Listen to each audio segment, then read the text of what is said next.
நம்முடைய பாரதிய ஜனதா கட்சியினுடைய மூத்த தலைவர் திரு தருண் சுக் அவர்கள் தமிழ்நாட்டுக்கு வந்திருக்கிறாங்க. காரணம், இந்தியா முழுவதும் பாரதிய ஜனதா கட்சி சார்பாக இந்த எஸ்ஐஆர் என்கின்ற தீவிர வாக்காளர் திருத்தப்பட்டியல் இவங்க பொறுப்பாளராக இருக்கிறாங்க. இன்றைக்கி தமிழ்நாட்டில் ரிவ்யூ மீட்டிங் பண்ணுறாங்க.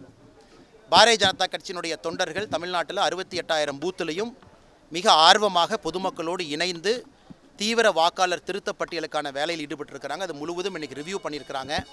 அதே நேரத்தில் எத்தனையோ போலி வாக்காளர்களையும் நம்ம கண்டுபிடிச்சிருக்கிறோம். அதையும் கூட இன்றைக்கி நம்முடைய தலைவர்கள் திரு தருண் சுக் அவங்க கவனத்துக்கு கொண்டு வந்தாங்க. நிறைய இடத்துல ஆளும் கட்சி திராவிட முன்னேற்ற கழகம் தன்னுடைய அதிகாரத்தை தவறாக பயன்படுத்தி பிஎல்ஓ கையில் வச்சுக்கிட்டு சில வேலைகள் செய்கிறாங்க. அதையும் அவருடைய கவனத்துக்கு கொண்டு வந்திருக்கிறாங்க. நாங்கள் தேர்தல் ஆணையத்தை எப்பொழுதும் நம்புகின்றோம். அவர்களை நம்பி தொடர்ந்து நாங்கள் கம்ப்ளைண்ட் கொடுக்குறோம். பிஎல்ஓ சரியில்லாத இடத்துல பிஎல்ஓவை தேர்தல் ஆணையம் மாற்றிருக்கிறாங்க. அதே நேரத்தில் ஆளும் கட்சியினுடைய பிடியிலிருந்து பிஎல்ஓவை காப்பாற்றணும். அதே நேரத்தில் நேர்மையான முறையில் எஸ்ஐஆர் நடக்கணும். அதையும் நம்முடைய தொண்டர்கள் ஊர்ஜிதம் செய்வார்கள்.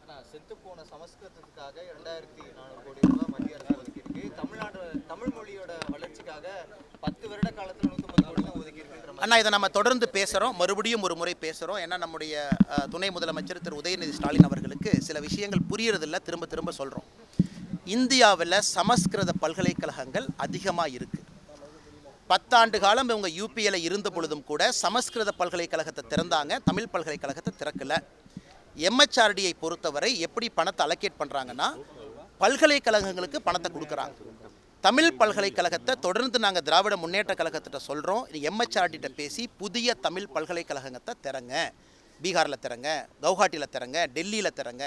பல்கலைக்கழகங்களே திறக்கப்படாமல் நம்முடைய துணை முதலமைச்சர் வாயால் வட சொல்கிறார். அதிகமான சமஸ்கிருத பல்கலைக்கழகங்கள் முதல்லிருந்து இருக்குது. நாம் எதையும் திறக்கலை.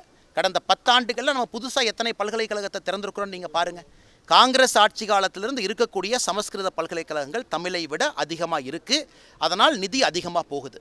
இன்றைக்கி முதலமைச்சர் அவர்கள் ஏன் சொல்லக்கூடாது, இந்தியாவில் எல்லா மாநிலத்திலும் 10 தமிழ் பல்கலைக்கழகத்தை திறக்கிறோன்னு சொல்லட்டும். நாங்கள் எம்ஹெச்ஆர்டிகிட்ட எடுத்துகிட்டு போகிறோம், நாங்கள் பேசுகிறோம், தமிழ் யூனிவர்சிட்டி ஓப்பன் பண்ணலாம், ஃபண்டிங் அடுத்த வருஷம் கிடைக்கும். தமிழ் பல்கலைக்கழகத்தையும் திறக்க மாட்டாங்க, அதற்கான முயற்சி எடுக்க மாட்டாங்க.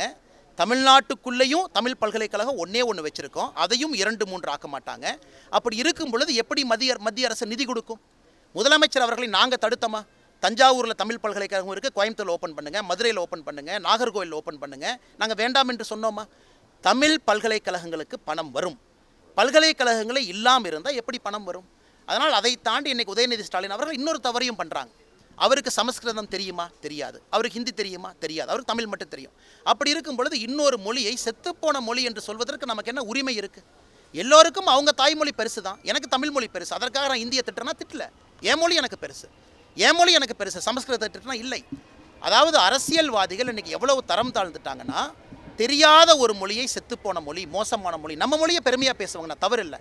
அதுவும் ஒரு சத்திய பிரமாணம் எடுத்து ஒரு பதவியில் இருக்கக்கூடிய துணை முதலமைச்சர் சான்ஸ்கிரிட் இஸ் அ டெட் லாங்குவேஜ்னு சொல்கிறாங்கன்னா அது வன்மையாக கண்டிக்கத்தக்கது. எந்த மொழியும் செத்த மொழி கிடையாது. எல்லா மொழியும் 4 பேர் பேசுகிறாங்க. அவங்கவுங்களுக்கு அவங்க மொழி பெருசு தான். தமிழ்நாட்டில் சமஸ்கிருதம் பேசுகிறவங்க இருக்கிறாங்க.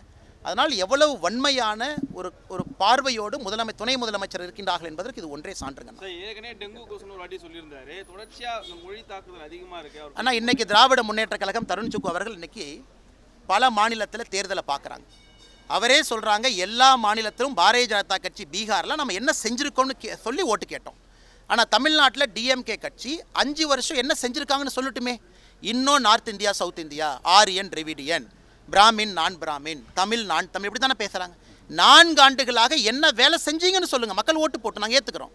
அதனால் எந்த வேலையும் செய்யாதனால எலெக்ஷன் வந்த உடனே மறுபடியும் டெல்லியை நோக்கி படையெடுக்கிறாங்க. Delhi, Tamil Nadu, north, south, Aryan, Dravidian, Punjab, Tamil Nadu.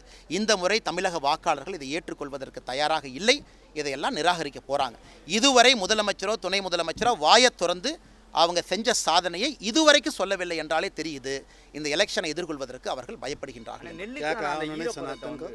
Sir वो आदमी बोला उदयनिधि स्टालिन जी, संस्कृत डेड लैंग्वेज है. मैं बोल रहा हूँ इलेक्शन समय में किस इलेक्शन समय में north south Aryan Dravidian same drama इधर चल रहा है. Sir last time Udhayanidhi Stalin Hindu religion का डेंगू बोला. मंद बुद्धि बालक है, मंद बुद्धि बालक, அறிவு வளராத பையன் அப்படிங்கிறாரு. जो वे ऑफ लाइफ वर्ल्ड का बेस्ट वे ऑफ लाइफ है, जो सिविलाइजेशन वर्ल्ड का बेस्ट सिविलाइजेशन है, अगर उसको वो डेड दिखता है, डेंगू दिखता है, तो उसकी मनोस्थिति का खराबी है। तो उनको चाहिए कि यहाँ तो इटली का जो चश्मा उन्होंने राहुल गांधी से लेकर डाला है वो बदले या अपना मेडिकल कराए। தமிழில் மொழிபெயர்த்துறாங்கன்னா உலகத்தினுடைய இன்னைக்கு ரொம்ப த்ரைவிங்காக ஆரோக்கியமாக இருக்கக்கூடியது இந்து மதம், யாருக்கும் எதிரான மதம் இல்லை. அந்த மதத்தை பார்த்து டெங்கு கொசுன்னு சொல்கிறாருன்னா அவர் போட்டிருக்கிற கண்ணாடி போட்டிருக்காருன்னா அது ராகுல் காந்தி கொடுத்துருக்கக்கூடிய இட்டாலி கண்ணாடி. அந்த கண்ணாடி மாற்றிட்டு இந்திய கண்ணாடி போட்டாவே எல்லாம் சரியாக தெரியும். கண்ணாடி அவர் மாற்றணும் அப்படிங்கிறார். நெல்லுக்கான கொள்முதல் ஈரப்பத அளவை உயர்த்தலை தெளிவாக சொல்கிறாங்க. நம்முடைய தஞ்சை மாவட்ட பகுதி டெல்டா பகுதி விவசாயிகள் புரிந்து கொள்ள வேண்டும். எப்பொழுதுமே பாரதிய ஜனதா கட்சி மோடி ஐயா அவங்க பக்கம் இருக்கிறாங்க. இன்னைக்கு இவங்க பண்ணியிருக்கிற ட்ராமா என்ன? தமிழ்நாட்டில் நெல்லில் இருக்கக்கூடிய ஈரப்பதம் 17% வரைக்கும் மத்திய அரசு வாங்குறாங்க. இதற்கு முந்தைய ஆண்டுகளில் கனமழை பெய்த பொழுது 18.5 19% வரைக்கும் மத்திய அரசு தளர்வு கொடுத்து வாங்கினாங்க. ஒரு ஆண்டும் மத்திய அரசு தமிழக அரசுக்கு பணம் கொடுக்குறாங்க. நெல் கொள்முதல் நிலையங்களை கட்டுங்க, எந்த விவசாயினுடைய நெல்லும் நனையக்கூடாது, வாங்கி உள்ள வெய்யுங்க. இன்றைக்கி தமிழ்நாட்டினுடைய நெல் கொள்முதல் ஆணையை பார்த்தீங்கன்னா 48 மணி நேரத்திற்குள்ளே நெல்லை வாங்கி கொள்முதல் நிலையத்துக்குள்ளே கொண்டு வரணும். இன்றைக்கி சக்கரபாணி அவர்கள் உண்மையை சொல்கிற துறையினுடைய அமைச்சர் 60 நாள் சில இடத்துல எடுத்திருக்கிறாங்க, 50 நாள் எடுத்திருக்கிறாங்க, 40 நாள் எடுத்திருக்கிறாங்க. நீங்கள் நெல்லை வாங்கி கொள்முதல் நிலையத்துக்குள்ளே வர்றக்கு 60 நாள் ஆயிருக்கு, குறைந்தபட்சம் 1 வாரம் ஆயிருக்கு. அவ்வளவு நெல்லை வேண்டுமென்றே மலையில் நனைய போட்டு மத்திய அரசு நெல் கொள்முதல் நிலையத்துக்கு கொடுக்கக்கூடிய பணத்தையும் பயன்படுத்தாமல் இன்றைக்கி முதலமைச்சர் அவர்கள் போலி ட்ராமா நடத்துகிறாங்க. அதைத்தான் பாரதிய ஜனதா கட்சி சொல்லுகின்றோம். 360 கோடி ரூபாய் ஊழல் செஞ்சுருக்கிறீங்க. நெல் கொள்முதலில் ஊழல் பண்ணியிருக்கிறீங்க. நெல்லை முழுவதுமாக வாங்குவது மத்திய அரசு, பணம் கொடுத்து வாங்குறாங்க. அப்படி இருக்கும் பொழுது விவசாய நண்பர்களுடைய வயிற்றில் அடிப்பதற்காக மறுபடியும் முதலமைச்சர் ட்ராமா பண்ணுறாங்க. அதே நேரத்தில் ஏன் முதலமைச்சர் சொல்ல மாட்டாங்க? உடைந்து போன நெல் புரோக்கன் ரைஸ் 5-8% கொள்முதல் வாங்குறேன்னு சொல்லி அதை உயர்த்தியிருக்கிறாங்க. அதே முதலமைச்சர் பாராட்ட மாட்டாங்க. இன்றைக்கி விவசாய பெருமக்கள் கொண்டு வரக்கூடிய நெல், அதிலிருந்து வரக்கூடிய அரிசி 5-8% உடைந்திருந்தாலும் அதை முழுமையாக மத்திய அரசு வாங்குறேன்னு அதே ஆணையில் சொல்லியிருக்கிறாங்க. அதை பேசுவது கிடையாது. இன்னும் ஈரப்பதம் உண்மையாலும் இருந்ததுன்னா அங்கே மத்திய அரசினுடைய கமிட்டி வந்து பார்த்துட்டு போயிருக்கிறாங்க, நாங்கள் எடுத்துகிட்டு போகிறோம். ஆனால் இந்த ஈரப்பதம் எல்லாம் மாநில அரசு தன்னுடைய தவறால் வெளியே போட்டிருக்கக்கூடிய நெல்லினுடைய ஈரப்பதம். மாநில அரசு வாங்கி மூட்டையை வெளியே போட்டு வரக்கூடிய மூட்டையை 48 மணி நேரத்துக்குள்ள உள்ளே கொண்டு வராமல் 2 மாதம் தாமதம் செய்து வாங்கியிருக்கக்கூடிய நெல்லத்தை ஆய்வு பண்ணாங்க. மத்திய அரசு அதிகாரிகள் சும்மா வந்துட்டு போனாங்களா? நெல் எப்படி ஈரமாச்சு, யார் ஈரமானதற்கு பொறுப்பு, மாநில அரசு பொறுப்பா, இதெல்லாம் ஸ்டடி பண்ணி தான் ரிப்போர்ட் கொடுத்தாங்க. அந்த ரிப்போர்ட்டின் அடிப்படையில் தான் மத்திய அரசு சொல்லியிருக்கிறாங்க. எப்பொழுதும் விவசாயத்தின் பக்கம், டெல்டாவின் பக்கம், காவிரி தாயினுடைய புதல்வராக இருக்கக்கூடிய விவசாயிகளின் பக்கம் பாரதிய ஜனதா கட்சி, பிரதமர் மோடி அவர்கள் இருப்பார்கள். அண்ணா, மெட்ரோ விவகாரத்தை பொறுத்தவரை நம்முடைய நண்பர்கள் ஒரு விஷயத்தை புரிஞ்சுக்கணும். இந்தியாவில் மெட்ரோ என்பது 2017 மெட்ரோ பாலிசியின் படி தான் எல்லா மாநிலத்துக்கும் கொடுக்குறாங்க. இன்றைக்கி நாம் புரிந்து கொள்ள வேண்டும், மாநில அரசு மெட்ரோவை கேட்டு விண்ணப்பிக்கலாம், தவறு கிடையாது. நமக்கு கண்டிப்பாக சென்னைக்கு வேணும், கண்டிப்பாக கோயம்புத்தூருக்கு வேணும், கண்டிப்பாக மதுரைக்கு வேணும், கொடுக்கணும். கொடுத்த ரிப்போர்ட் எப்படி கொடுத்தாங்க?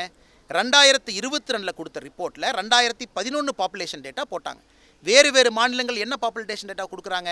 அர்பன் ஏரியாவுடைய அக்ளோமரேஷன் சர்வே கொடுக்குறாங்க. அதாவது 2022 எலக்ட்ரிசிட்டி பில் எவ்வளோ மக்கள் வந்திருக்கிறாங்க, வாக்காளர்கள் எவ்வளோ இருக்காங்க பார்த்து கொடுக்குறாங்க. வேண்டுமென்றே தவறான ஒரு விவகாரத்தை 2011 டேட்டாவை கொடுக்குறாங்க. சென்னை, மதுரை ரெண்டும் குவாலிஃபை ஆகலை, அவங்க கொடுத்த தவறான டேட்டா. ரெண்டாவது, மெட்ரோ வாங்குவது சிறப்பல்ல, மெட்ரோ நடத்துவது சிறப்பு. இன்றைக்கி பெங்களூரில் பாருங்கள், அந்த பகுதியினுடைய எம்பி தேஜஸ்வி சூர்யா கோர்ட்டுக்கு போயிருக்கார் பெங்களூர் மெட்ரோக்கு எதிராக என்னென்னா எப்படி இந்த ஃபேரை வைக்கிறீங்கன்னு சொல்லுங்கள். பெங்களூர் மெட்ரோவில் கண்டமேனிக்கு ஃபேரை ஏற்றிருக்கிறாங்க. காரணம், திட்டம் சரியாக போடல. இரண்டாவது, மத்திய அரசு கேட்குறது திட்டத்தை சரியாக போடுங்க.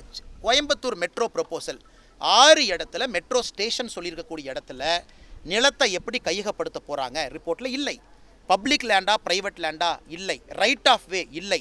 ஹோப்ஸ் காலேஜிலிருந்து கோயம்புத்தூருக்குள்ளே போகக்கூடிய ரூட்டு டிராஃபிக் கன்ஜெஷன் சர்வேல இல்லை. எவ்வளவு வண்டி போகும் இல்லை. எவ்வளவு பேர் பயன்படுத்துவாங்க, ஒரு நாளைக்கு 4 லட்சம் பேர் பயன்படுத்துவாங்கன்னு கொடுத்துருக்குறாங்க. சென்னை 55 கிலோமீட்டர் இருக்கக்கூடிய மெட்ரோ ஒரு நாளைக்கு 4 லட்சம் பேருக்கு குறைவாக பயன்படுத்தும் பொழுது கோயம்புத்தூர் 55 கிலோமீட்டர் குறைவாக இருப்பது எப்படி 4 லட்சம் பேர் பயன்படுத்துவாங்க? இந்த கேள்விகளை மத்திய அரசு கேட்டு அனுப்பிச்சிருக்கிறாங்க. யாரும் நிராகரிக்கலை.